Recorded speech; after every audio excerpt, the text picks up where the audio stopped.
Good morning to all of you. I hope आप सब अच्छे होंगे।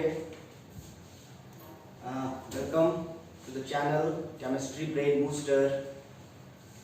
आज का हमारा टॉपिक है हैलोएल्केन एंड हैलोएरीन और उसके अंतर्गत हम लोग को आज पढ़ना है नेचर ऑफ CX बॉन्ड, यानी कार्बन और हैलोजन बॉन्ड के बीच, कार्बन और हैलोजन के बीच का जो बॉन्ड होता है उस बॉन्ड का नेचर कैसा होता है और उसकी वजह से हैलोएल्केन का नेचर कैसा होता है, इसके बारे में हम बात करेंगे। ठीक है, तो हमारा आज का टॉपिक है nature of CX bond. CX का मतलब, इसलिए वो कहने का मतलब आपके पास क्या है, हैलोएल्केन है। मान लो एग्जांपल लेते हैं CH3Cl, ये एक हैलोएल्केन है ना, इसको हम एलाबोरेट करेंगे कैसा हो जाएगा, C इस तरह से हाइड्रोजन हाइड्रोजन हाइड्रोजन हो जाएगा ना, और यहाँ पर क्या रहेगा, क्लोरीन रहेगा।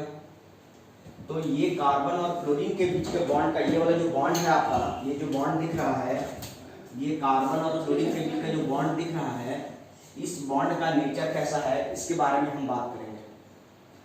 तो एक बात समझ लीजिए कि जितने भी हैलोजन्स होते हैं, जितने भी हैलोजन्स होते हैं वो क्या होते हैं, इलेक्ट्रोनेगेटिव एलिमेंट होते हैं। क्या होते हैं, इलेक्ट्रोनेगेटिव।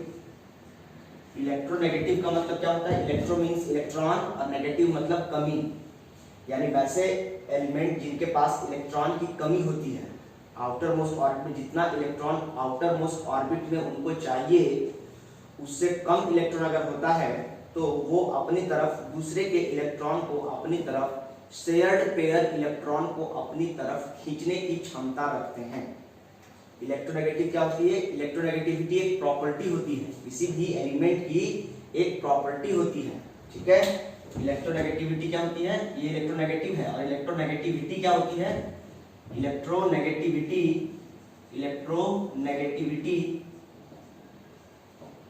इज अ प्रॉपर्टी, एक तरह का प्रॉपर्टी होता है, property of any element in which it has a tendency to withdraw,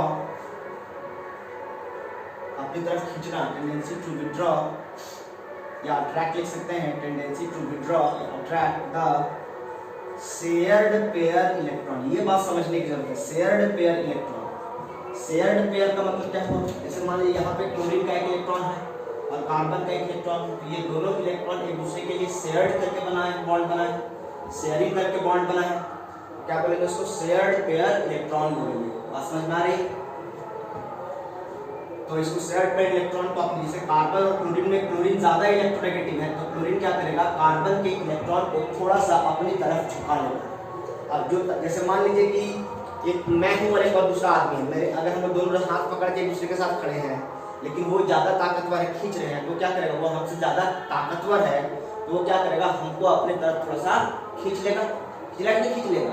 तो बस इसी को कहते हैं इलेक्ट्रोनेगेटिविटी, यानी यहाँ पर इलेक्ट्रोनेगेटिव एलिमेंट कौन कहलाया, मैं या वो। तो जो अपनी तरफ खींच पा रहा है वो अपनी तरफ मुझे खींच ले रहा है, मतलब मेरे से ज्यादा इलेक्ट्रोनेगेटिव वो है।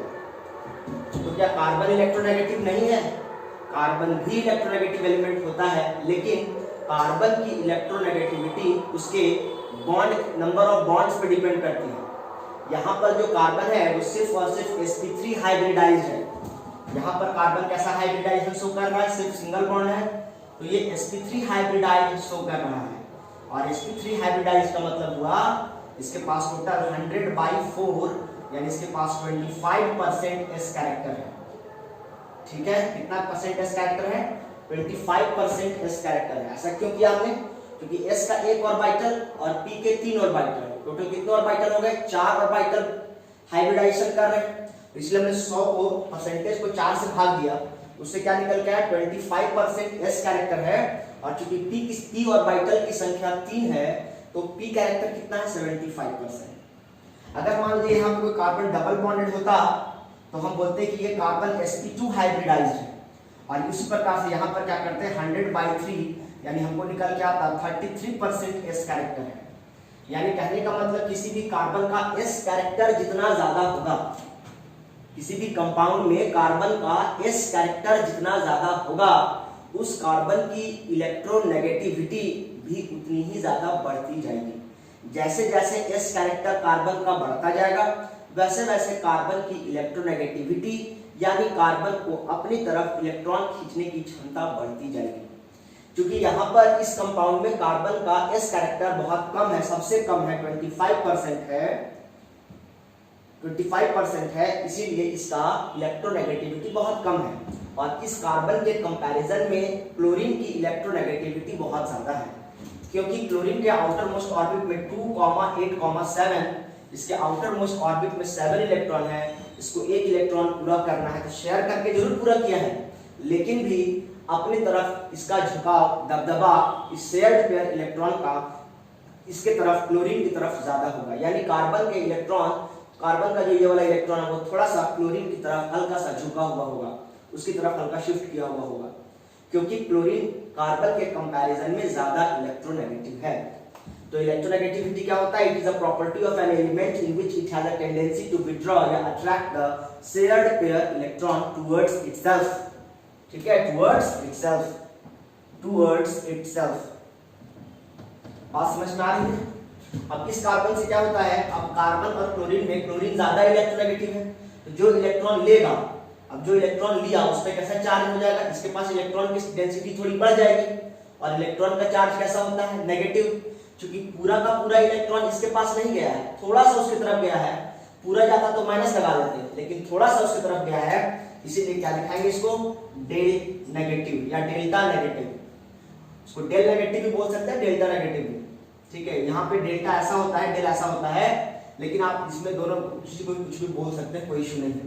जब अपना कार्बन अपना इलेक्ट्रॉन क्लोरीन की तरफ झुका दिया तो कार्बन के पास इलेक्ट्रॉन की थोड़ी कमी हो गई, हल्का सी। जितना इसकी तरफ इलेक्ट्रॉन की मात्रा बढ़ गई उतना ही इसकी तरफ इलेक्ट्रॉन की मात्रा घट भी तो गई। इसको क्या बोलेंगे? Delta positive. यानी कार्बन पे कैसा कैरेक्टर बिल्डअप हो गया? Delta positive. और क्लोरीन पे कैसा कैरेक्टर बिल्डअप हो गया? Delta negative. इसका मतलब कार्बन और क्लोरीन के बीच के बॉन्ड का नेचर कैसा है? तो जवाब है पोलर है, आयनिक है। कैसा है बच्चों? Polar in nature. तो ये बॉन्ड का नेचर कैसा हो गया? पोलर इन नेचर हो गया। कैसा हो गया? पोलर इन नेचर हो गया। बात समझ में आया? अब ये बॉन्ड पोलर है, इसका मतलब ये कंपाउंड भी पोलराइज हो गया। ये कंपाउंड कैसा हो गया? यानी हेलो एल्केन जो होते हैं वो क्या होते हैं? पोलर इन नेचर होते हैं। क्या हेलो एरिन भी होते हैं? हाँ, haloalkane as well as haloarene both are polar in nature. तो एग्जाम में क्वेश्चन आएगा haloalkane and haloarene in polar in nature, why? तो आपको जवाब देना है because it has halogen atom which is more electronegative as compared to carbon atom and hence due to its high electronegativity of chlorine it attracts the shared pair electron through itself and hence produce a partial positive and negative charge on itself। ठीक है, तो ये nature of CX bond समझ में आया? CX मतलब carbon और hydrogen bond के बीच का नेचर कैसा होता है?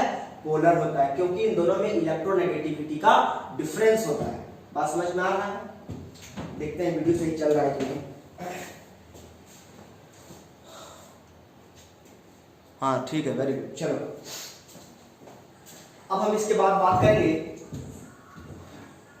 इसका मतलब कंक्लूजन क्या निकल के आया भाई? अगर मान लीजिए बस कार्बन है और हाइड्रोजन है तो कार्बन पे डेल्टा पॉजिटिव और हाइड्रोजन पे डेल्टा नेगेटिव आ जाता है, और इस प्रकार से ये नेचर कैसा हो जाता है? पोलर इन नेचर हो जाता है। कंक्लूजन ये निकल के आया। बात समझ में आ रहा है? ओके, यानी alkyl halide as well as aryl halide are polar in nature. अब हम बात करते हैं, एक बात और ध्यान देना है, इसको मिटा दे क्या? चलो अभी नहीं मिटाते हैं, एक बात और बात करते हैं। देखिए हैलोजन एटम, हैलोजन कौन सा होता है? फ्लोरीन, क्लोरीन, ब्रोमीन, आयोडीन और एस्टेटिन। इसकी बात नहीं करना है। अब ऊपर से नीचे आ रहे हैं तो क्या चेंज हो रहा है? पीरियड चेंज हो रहा है, इसका मतलब नंबर ऑफ सेल्स चेंज हो रहा है। तो ऊपर से नीचे आने पर क्या होता है? एटॉमिक साइज इंक्रीज करता है कि नहीं करता है? एटॉमिक साइज बोले, एटॉमिक रेडियस बोले, तो ऊपर से नीचे आने पर एटॉमिक साइज इंक्रीज करता है। क्या करता है? इंक्रीज करता है। फ्लोरीन, क्लोरीन, ब्रोमीन, आयोडीन में सबसे बड़ा साइज किसका है? आयोडीन का साइज बड़ा है। अगर फ्लोरीन का साइज इतना है तो क्लोरीन का इतना है, तो ब्रोमीन का इतना है, तो आयोडीन का इतना है। यानी ऊपर से नीचे आने पर एटम के साइज इंक्रीज कर रहे हैं। यहाँ तक कोई दिक्कत नहीं है। अब जैसे जैसे एटम का साइज इंक्रीज करेगा वैसे वैसे बॉन्ड लेंथ भी इंक्रीज करता है। यानी अगर हम बात करें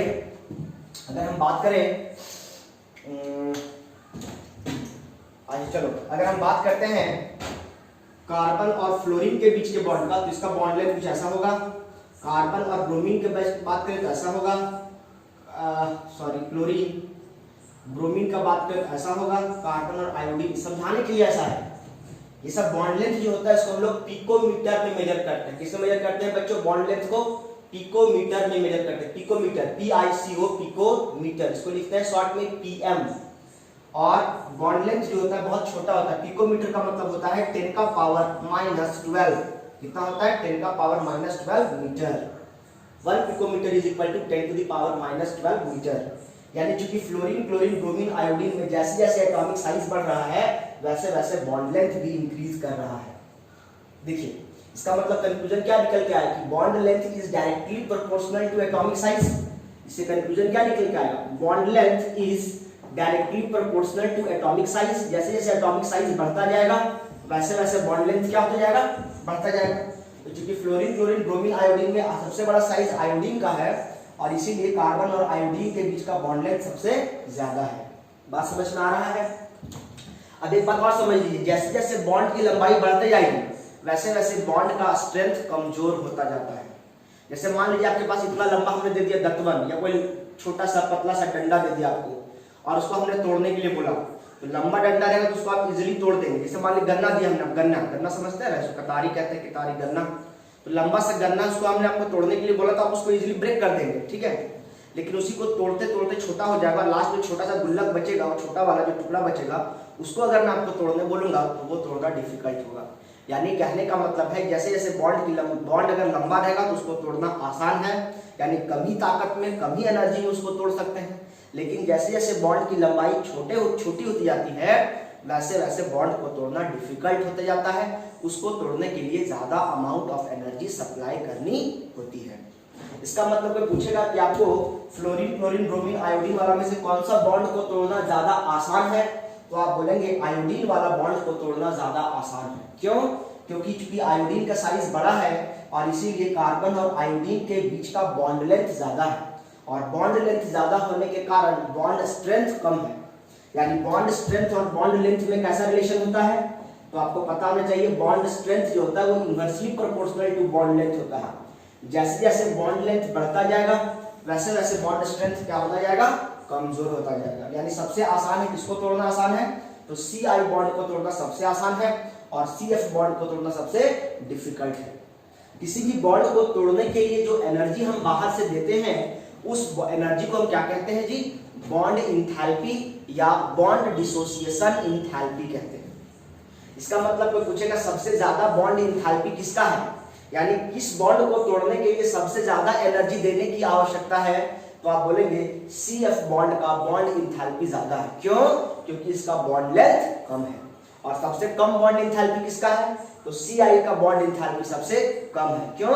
क्योंकि सबसे इसका बॉन्ड लेंथ सबसे ज्यादा है।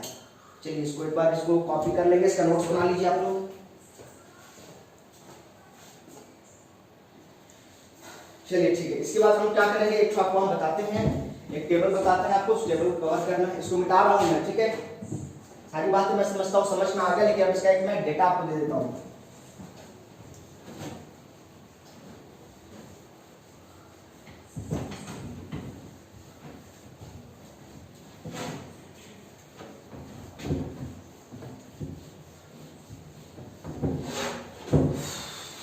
चलिए आगे चलते हैं। अब हम इसके बाद क्या करेंगे, टेबल बनाएंगे और उस टेबल में हम क्या करेंगे, लिखेंगे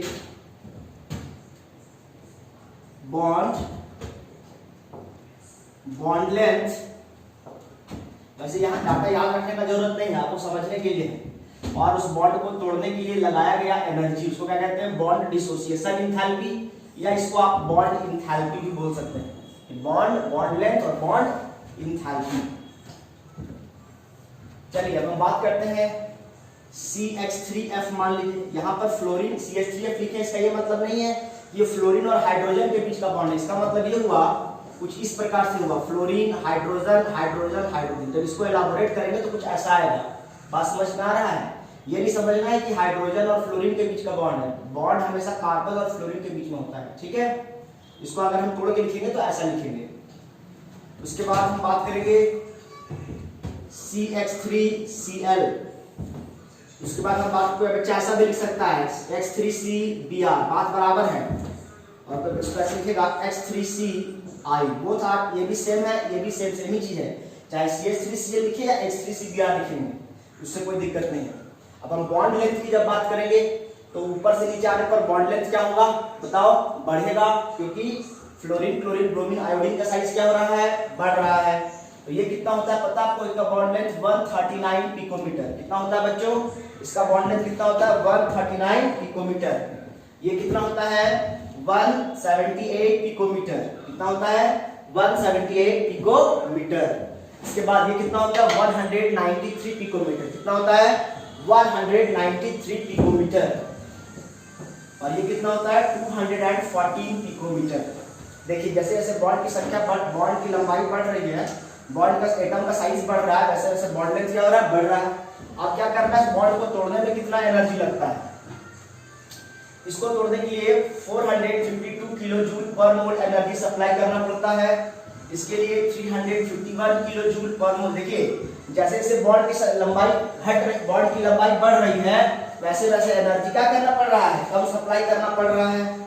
इसके लिए क्या होता है 293 और इसके लिए क्या होता है 234। डेटा 20 हो सकता है, थोड़ा बहुत 92 हो सकता है, उसमें कोई इश्यू नहीं है, आपको एक समझने के लिए बताया जा रहा है। जैसे देखिए सबसे बॉन्ड की लंबाई सबसे कम किसकी है, सबसे ज्यादा किसकी है, इसकी। और सबसे कम एनर्जी किसको देना पड़ रहा है, देखिए इसी को, इसको 400 के लगभग, इसको 300, इसको 293, इसको 234। इसका मतलब क्या है, जैसे जैसे बॉन्ड की लंबाई बढ़ रही है, बॉन्ड को तोड़ने के लिए एनर्जी कम सप्लाई करना पड़ता है। तो ये है हमारा topic nature of CH bond, यहाँ पे खत्म होता है। यहाँ से ज्यादा क्वेश्चन कुछ रहेगा नहीं, बस खाली क्वेश्चन जो हमने बताया बोर्ड एग्जाम में वही रहेगा कि इसका नेचर कैसा होता है, तो पोलर होता है। तो क्यों होता है, क्योंकि कार्बन और हैलोजन के बीच का इलेक्ट्रोनेगेटिविटी डिफरेंस ज्यादा होने के कारण क्लोरीन क्या करता है या हैलोजन क्या करता है, वो शेयर्ड पेयर इलेक्ट्रॉन को अपनी तरफ थोड़ा सा खींच लेता है, जिससे इलेक्ट्रॉन का झुकाव हैलोजन की तरफ बढ़ जाता है, जिसके कारण फलस्वरूप क्या होता है कि हैलोजन पे डेल्टा नेगेटिव और कार्बन पे डेल्टा पॉजिटिव चार्ज बिल्डअप हो जाता है, जिससे वो पोलर इन नेचर हो जाता है। और इस प्रकार पूरा कंपाउंड पोलराइज हो जाता है, यानी haloalkane and haloarene are generally polar in nature. Okay, तो ये क्लास छोटा सा वीडियो था, ये यही समझेंगे इसको, क्योंकि इसके बाद का जो वीडियो है वो हमारा प्रिपरेशन ऑफ हेलोएल्केन का है, सिर्फ प्रिपरेशन ऑफ हेलोएल्केन, नॉट हेलोएरिन। तो उसका जब हम प्रिपरेशन अभी पढ़ेंगे इसके बाद जस्ट, तो उसको हम लोग क्या करेंगे, वो छोटा सा वीडियो लंबा है तो उसको इसमें मिलाना ठीक नहीं होता, इसलिए मैं इसको अलग से बताया। उसके बाद में अगला वीडियो हमारा प्रिपरेशन ऑफ हेलोएल्केन का होगा, वो थोड़ा सा लंबा वीडियो होगा, ठीक है, क्योंकि उसमें बहुत सारे टॉपिक्स मैकेनिज्म डिस्कस करते हैं। तो ध्यान रखेंगे और बने रहेंगे मेरे साथ, आपको घबराने की जरूरत नहीं है, मैं हूं, मतलब आपका टेंशन खत्म है, ठीक है।